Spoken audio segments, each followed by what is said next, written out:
اللہم صلی علی محمد وآل محمد وعجل فرجہم اجمعین ان اللہ وملائکتہ یصلون علی النبی یا ایھا الذین آمنوا صلوا علیہ وسلموا تسلیما۔ جب کبھی کروٹ بدلتی تھی تو دکھ جاتے تھے کان، جب تلک زندہ رہی سونے سے گھبراتی رہی۔ یہ میری بی بی سکینہ بنت الحسین کہ جس کے لیے میرے مولا حسین نے دعائیں مانگی تھیں، اور دعائیں بھی نماز شب میں مانگی تھیں، بار الہ مجھے ایک ایسی بیٹی دے جو سکون دینے والی ہو، اور میں اس سے بے انتہا پیار کروں اور وہ مجھ سے پیار کرے۔ بیٹیاں تو ہوتی ہی بہت پیاری ہیں، کسی امیر کی ہو یا غریب کی ہو، بیٹی تو بیٹی ہوتی ہے۔ آج میں اس ماں کا ذکر کروں گی کہ جسے رباب کہتے ہیں۔ قسمت میری بیوی کی اتنی اچھی پائی کہ میرے مولا حسین یہ کہتے تھے کہ مجھے وہ گھر اچھا ہی نہیں لگتا کہ جس میں رباب اور سکینہ نہ ہوں۔ اتنی محبت رباب سے، اتنی محبت سکینہ سے۔ قسمت میری بیوی رباب کی، ایسی قسمت کہ جس نے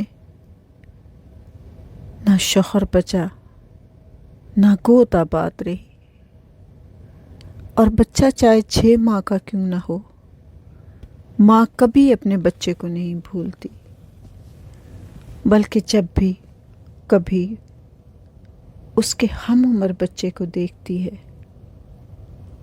تو یہ کہتی ہے کہ آج میرا بچہ بھی زندہ ہوتا تو اس طرح سے کھیل رہا ہوتا، اس طرح سے جوان ہو رہا ہوتا۔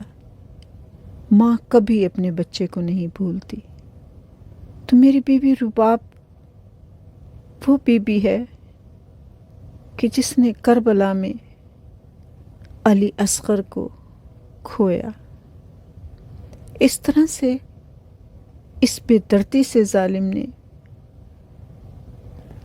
تیر مار کے زخمی کیا، اور پھر میری بیوی کے سامنے شام غریبہ میں جب شمر نے کہا کہ حسین نے علی اصغر کو دفن کیا ہے، اس کی لاش تلاش کرو، اور وہ نیزے لے کے چاروں طرف ظالم پھر رہے تھے، دوڑ رہے تھے، جگہ جگہ زمین پہ نیزے مار رہے تھے، اور میری بیوی رباب کا وہ وقت کتنا مشکل تھا جب آپ نے نیزے کی نوک پر علی اصغر کا جسم دیکھا، وہ لہراتے ہوئے بال، وہ چہرہ کبھی میری بیوی بھولی ہی نہیں۔ زندان شام میں بھی، کیونکہ اس لیے کہ کوئی ماں ہو اس کو رات بھر نیند نہیں آتی، پہلو میں بچہ سو رہا ہوتا ہے، اسے ڈر ہوتا ہے کہیں میں اپنے بچے کو کروٹ میں زیادہ زور سے دبا نہ دوں، تو وہ کروٹ لیتے ہوئے بھی ڈرتی ہے۔ اس رباب نے یہ دیکھا کہ نو کے نیزے پہ علی اصغر، اور وہی گھنگریالے بال ہیں، وہی دہن، وہی چھدا ہوا گلا۔ زندان میں سوتے سوتے اٹھ کے بیٹھ جاتی تھی، علی اصغر ابھی تو یہیں تھا۔ اور اس رباب نے، اس بی بی نے وہ ظلم ہوتے دیکھے اپنے بچوں کے ساتھ۔ وہ رباب کہ جو جانتی تھی کہ سکینہ بابا کی بہت لاڈلی ہے، چچا کی بہت لاڈلی ہے، بھائیوں کی بہت لاڈلی ہے، ماں کوئی بھی ہو اپنے بچے کو بے ظلم ہوتے دیکھ کے برداشت نہیں کرتی، ماں سامنے آ جاتی ہے۔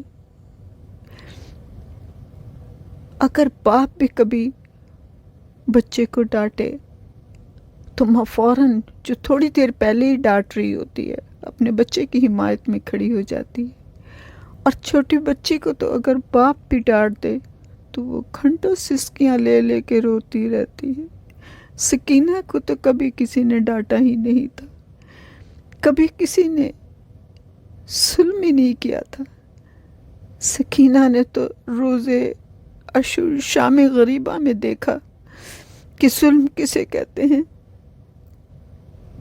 اور ظلم کی انتہا دیکھی۔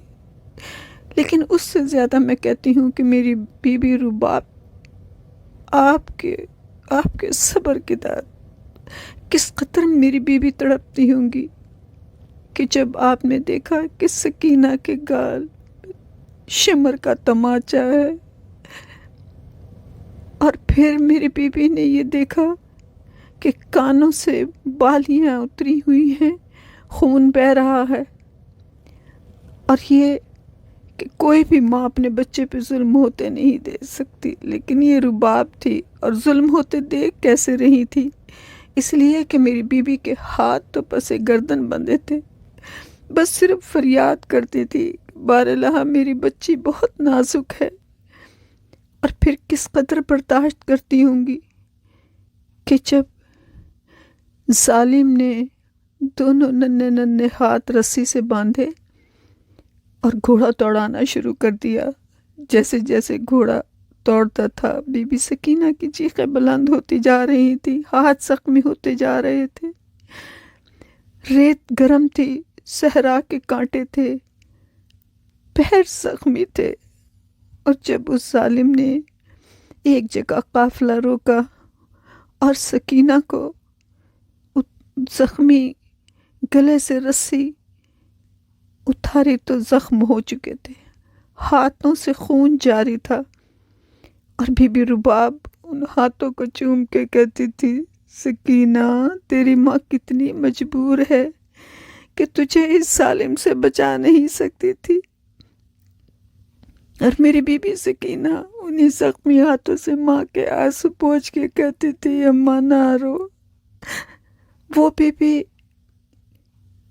یہ دیکھ رہی ہے کہ میری بچی کے پیروں میں کانٹے چبھے ہیں، لیکن نکال نہیں پاتی، کتنی مجبور ہے میری بی بی رباب، اس لیے کہ ہاتھ بندھے ہیں۔ اور میری بی بی سکینہ جب شام کے دربار میں آئی تو کبھی دائیں طرف کو گرتی ہیں، کبھی بائیں طرف کو گرتی ہیں، اور جب سفیر روم نے پوچھا کہ یہ بچی چل کس انداز میں رہی ہے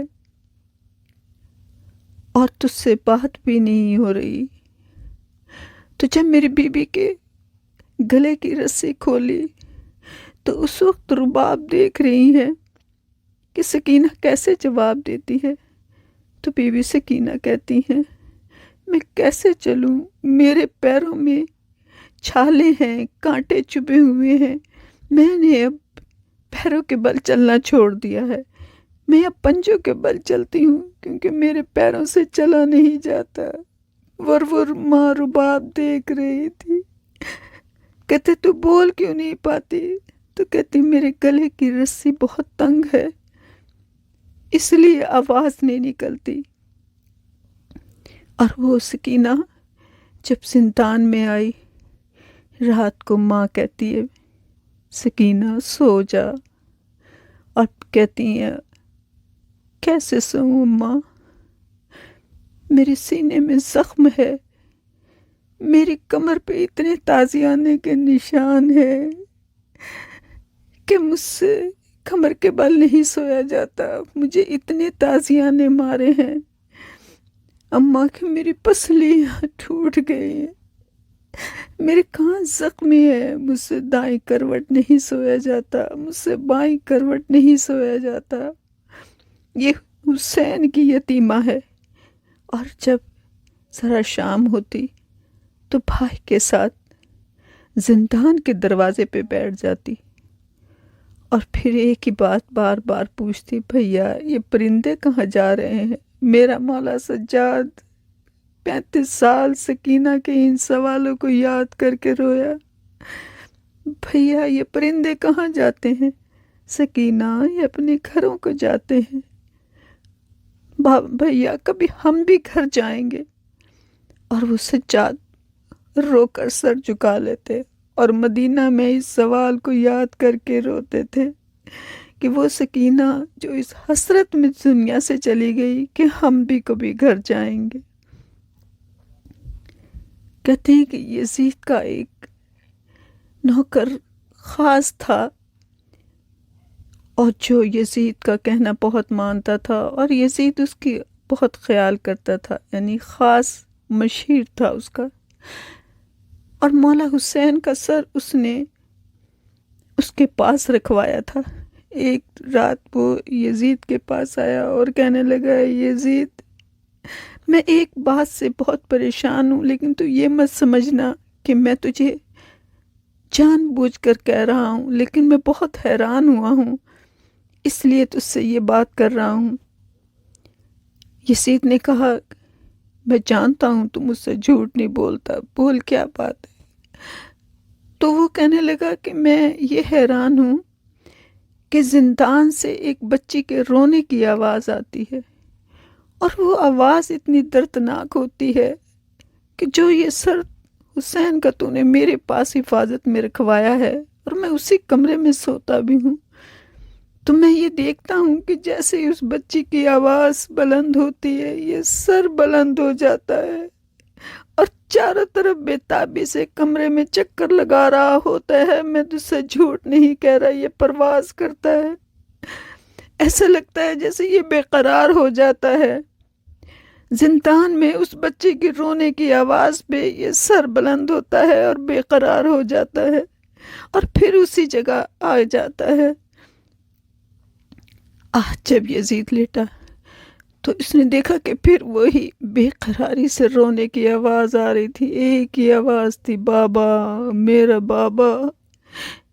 اور یزید نے کہا کہ یہ سر زندان میں لے جا۔ جب زندان میں سر آئے نا تو آج سکینہ بہت بے قرار تھی، شام سے ہی بہت بے قرار تھی۔ اس کے رونے سے ساری بیویاں بے قرار ہو جاتی تھیں، نہ جناب زینب کو چین آتا تھا نہ سب بیویوں کو چین آتا تھا۔ بار بار رباب سکینہ کو اپنے سینے سے لگاتی ہیں لیکن سکینہ کو چین نہیں، میرا بابا کہہ کے فریاد کر کر کے رو رہی ہیں کہ یزید کا غلام سر لے کر چلا۔ میری بیوی کہتی مجھے بابا کی خوشبو آ رہی ہے۔ اور جب نزدیک سر آیا اور دروازہ زندان کا کھٹکھٹا کر سر حسین زندان میں آیا، میرے مولا سید سجاد نے ادب سے بڑھ کے بابا کا سر لیا اور سکینہ کی طرف بڑھے، سکینہ بابا آئے ہیں۔ سکینہ نے بند آنکھیں جو پھوپھی کی گود میں لیٹی تھی کھول دی، اپنے بابا کے سر کی طرف دیکھا اور بابا کے سر کو گود میں لے کے بیٹھ گئی، بار بار سر کو چومتی تھی اور کہتی تھی بابا سر تیرا بھی زخمی ہے، بابا دیکھ تو صحیح سر میرا بھی زخمی ہے، بابا تیری سکینہ کے گالوں پر شمر نے اتنے تماچے مارے ہیں کہ خون جاری ہو گیا ہے، بابا میرے کان زخمی ہیں۔ ایک ایک بین بیوی کرتی چلی جاتی ہے اور پھر بابا کے سر پہ اپنے چہرے کو رکھتی ہیں اور آنکھیں بند کر لیتی ہیں۔ جناب سید سجاد دیکھتے ہیں کہ سکینہ سو گئی ہے تو کہتے ہیں پھوپھی اماں میری بہن کو شاید قرار مل گیا ہے۔ اب جیسے ہی دیکھا جناب زینب نے تو گود میں سکینہ کو لینے لگی، بھائی کے سر کو پیار سے چومنے لگی تو کہتی ہیں سجاد سکینہ سوئی نہیں ہے، سکینہ اس دنیا سے چلی گئی ہے۔ قالوا انا للہ وَإِنَّا إِلَيْهِ راجعون۔ اور یزید کا سپاہی سر واپس لے گیا۔ سید سجاد کہتے ہیں پھوپھی اماں بہن کو غسل دینا ہے، یہ محافظ شریعت ہے۔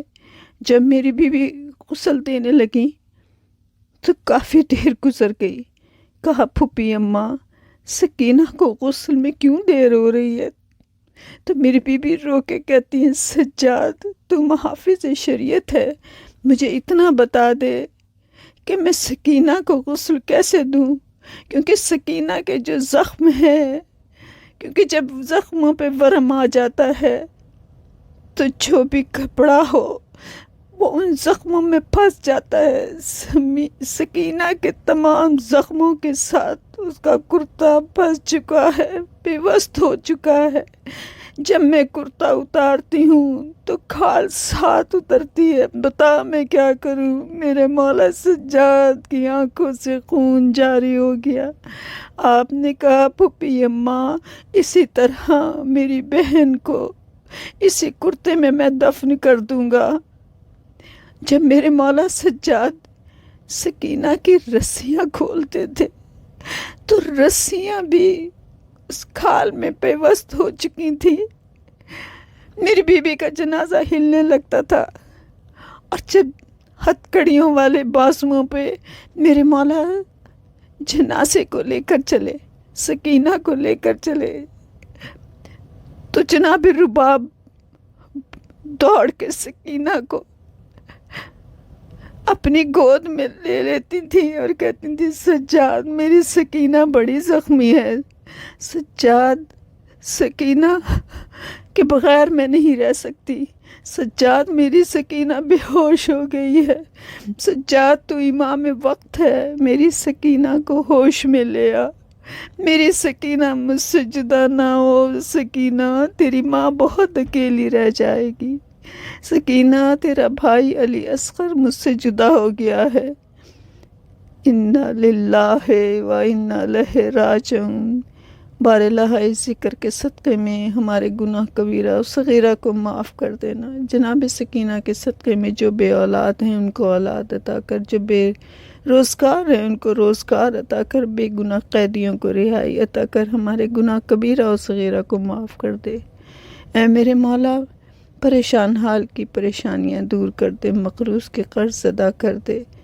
اے میرے مولا روز محشر میں پیاس کی شدت سے بچانا، پاک زہرا کی چادر کے سائے میں رکھنا، مولا علی کے علم کے سائے میں رکھنا۔ اے میرے مولا امام زمانوں کا جلد ظہور ہو جائے۔ اللہم صلی علی محمد و آل محمد۔